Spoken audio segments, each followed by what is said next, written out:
Magandang umaga mga kaibigan. Ako muli ang inyong Tatay Dong. At sa araw na ito ay meron po akong ipakikita sa inyo yung aking motor. Palibasa sa ngayon ay wala pa naman akong ginagawa, kaya meron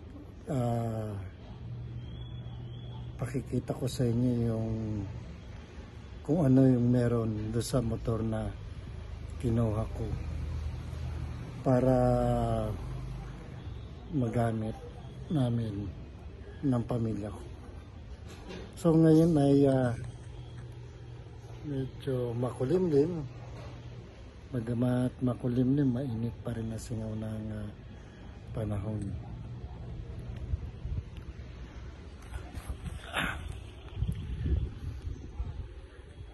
Ayan ang panahon natin ngayon. Makulimlim siya. Medyo umaambon.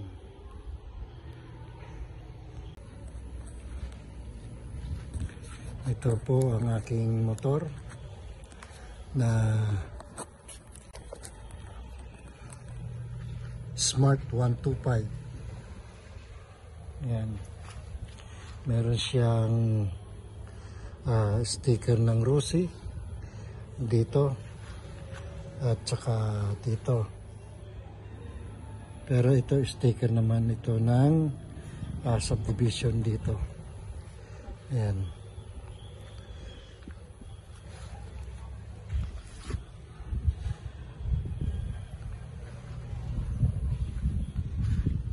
Ito naman yung kanyang panel board. Yung kanyang side mirror. Pero ito, hindi ito kasama sa binili ko. Aftermarket, binili namin ito sa TikTok para magkaroon ng sombrero kagaya nung nasa picture nitong motor na to. Kasi panahon tayo ng tagulan, mas maganda yung sombrero para dito sa motor na to. Hindi masyadong nababasa ang nakasakay. Ayan.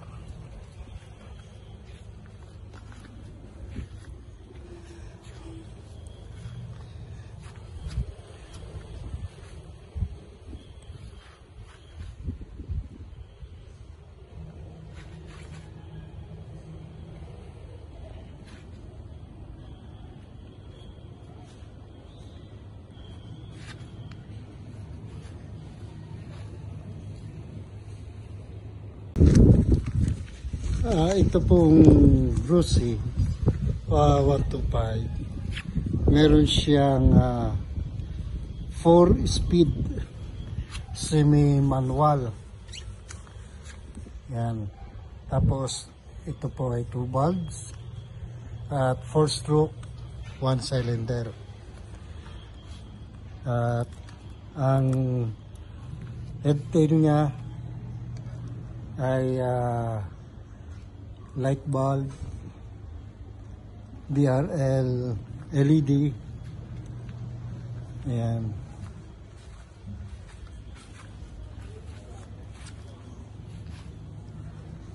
Tapos analog gauge panel.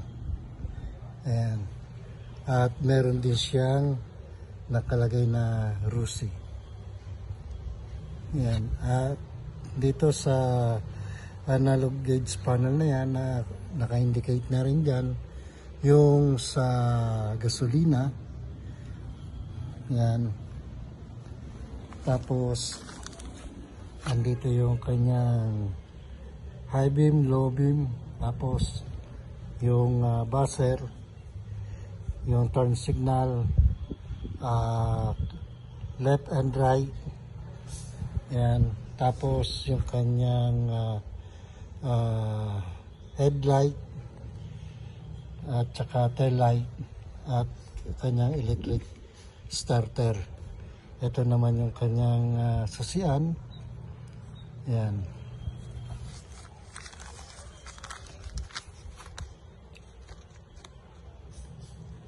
Tapos kung sakali po at magkaroon ng diferensya yung ating battery, ang battery po nito ay 12 volts. At kung sakali magkaroon ng problema, meron po tayong kickstarter.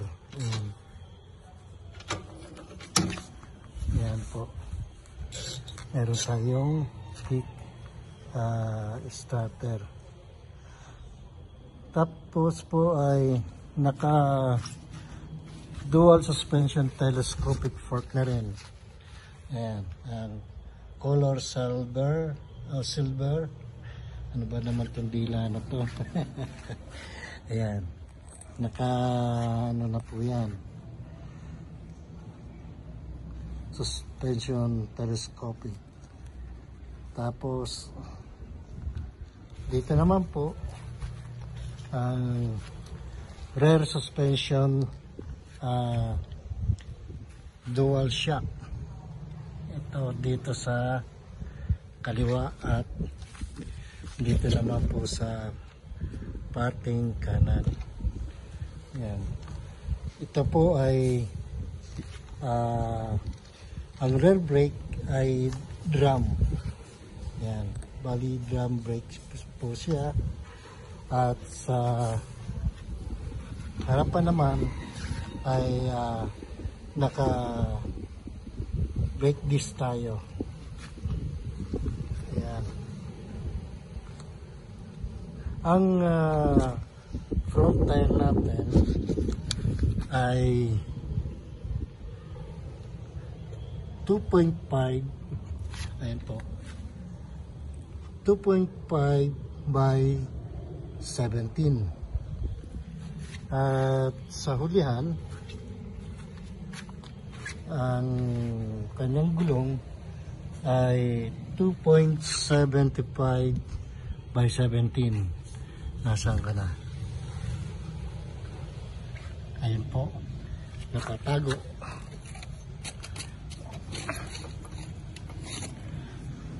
Ayan, 2.75 by 17. Ang ground clearance naman po niya ay 150 mm. At ito po ay tumitimbang ng 89 kilos. Ang seat height niya ay 755 mm. Yan. Tamang-tama lamang po yan sa katulad ko na 5'5" in height. Kaya abot yan. At tapos ang tipong underside luggage, yan, ay maliit lamang po siya. At ang may lalagay po natin dyan ay mga small items lang. At ang fuel tank capacity po natin ay naabot po siya ng 3.5 liters. At ang fuel consumption naman po niya ay 40 kilometers per liters. Yan. At siya po ay naka single exhaust. At kung nais po ninyo magkaroon ito, ito po ay no down payment. Ano po? At ang magiging monthly installment po ninyo dito ay 1,625. Ayan. Kaya kung gusto po ninyo magkaroon yan, punta lang po kayo sa mga tindahan po ng Rusi. Ayan. Tapos po, ang napansin ko dito, yung kanyang humahawak dito sa footrest ng ang back rider ay ali yata to, silver. Tapos naka ano po siya ng goma. Ayan. Madali lang naman po siyang ibaba at ibalik sa dati. Ayan. Ang kanyang foot brake ay isang metal, parang stainless na hindi ko mawari. At ang center stand niya ay bakal. Ayan. Ang side stand niya ganun din, ito po ay bakal. Ayan. At aftermarket, ito nga po ang idinagdag namin. Tapos itong ilaw dito. Ayan. Ito pong Smart 125, kinuha ko to hindi para gamitin sa long ride. Ang nasa isip ko dito nung ito ay kunin pang service lang ng malapitan. Kaya lang ito po ay nangyari po dito, nakarating po ito ng GBC sa Taguig, sa Imus, Cavite, sa Candelaria, Quezon, at sa Tanawan, Batangas. Ang naging consumption ng ating gasolina dito ay napakababa lang. Kaya malaking bagay na rin ang pagkakaroon ko ng motor na Smart 125. Ayan po siya. Simple lang siya. Sabihin na natin na pwedeng pamporma, pero hindi siya kagaya ng ibang motor na siya ay bulky. Ayan. Medyo payat lang kanyang body, kaya napakagaan dalhin. At sa halimbawa gusto mong umovertake, hindi ka mahirapan na umovertake kapag ikaw ay nasa traffic. Madaling ilusot ito sa mga sasakyan. Sa experience po namin, pagdating sa GBC sa Taguig, yan po ay nakadalawang karga lang ng gasolina. Pero sa Cavite ay umabot lamang po ng 150 ang kanyang gasolina. At nung ako po ay magpunta sa Candelaria ay inabot lamang siya ng 300 ang kanyang gasolina. So kung ikukumpara natin dun sa magkukumit ka, hindi lang gano'n ang magiging gastusin natin. Ano po, dahil sa ito ay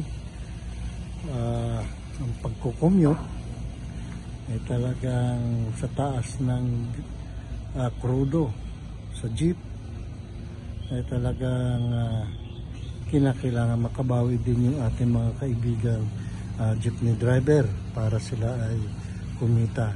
Kaya yung pagkakaroon ko nito ng motor na to, malaking bagay po, nakatipid sa mga gastusin sa pamasahe. So kagaya po nung sa Candelaria, kung ako po ay mamamasahe,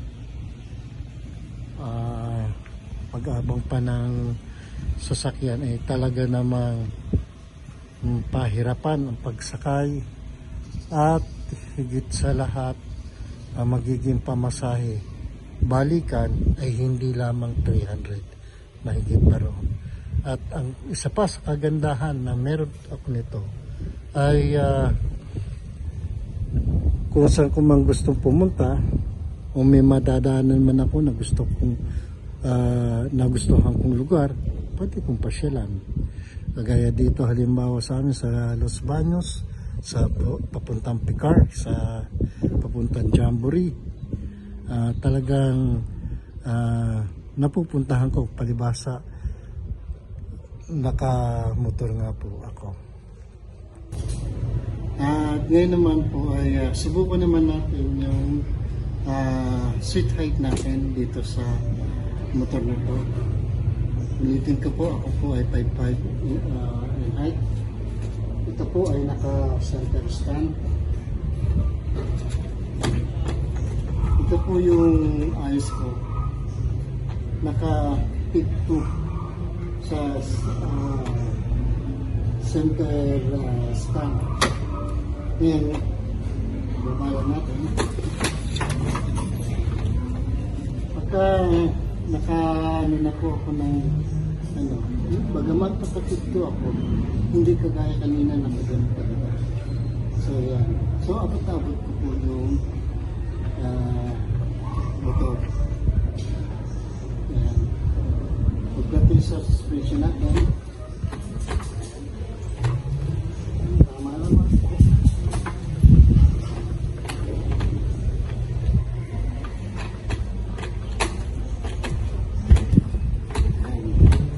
Lambot ang kanyang suspension. Kaya pagdating sa lubak, hindi masyado masakit sa lubak.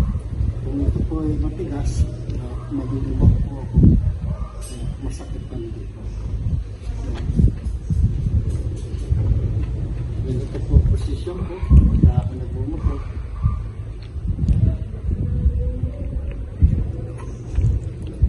Tapos ito naman po yung side stand. Subukan naman po natin na pakinggan ko yung kanyang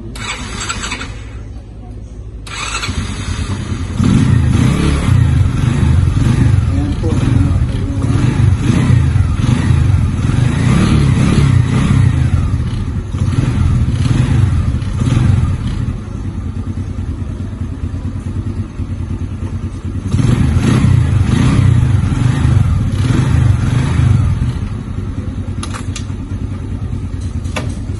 tapos yung collector.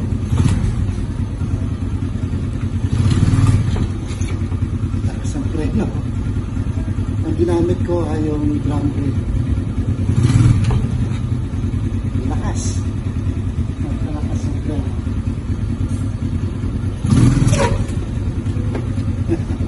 Unahan naman po yun.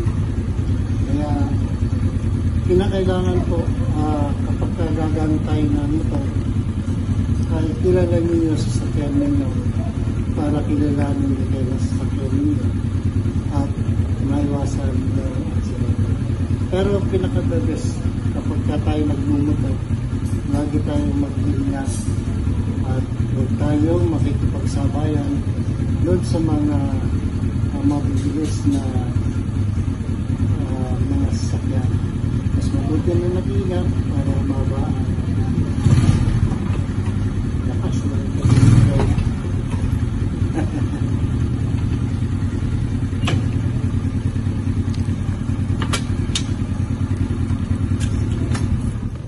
Yan po yung ating motor, ang Smart 125 ng Cruise. So ayan po,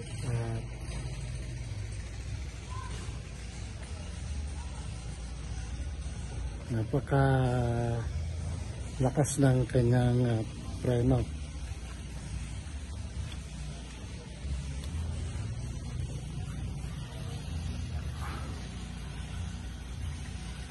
Yan ang aking Smart 125.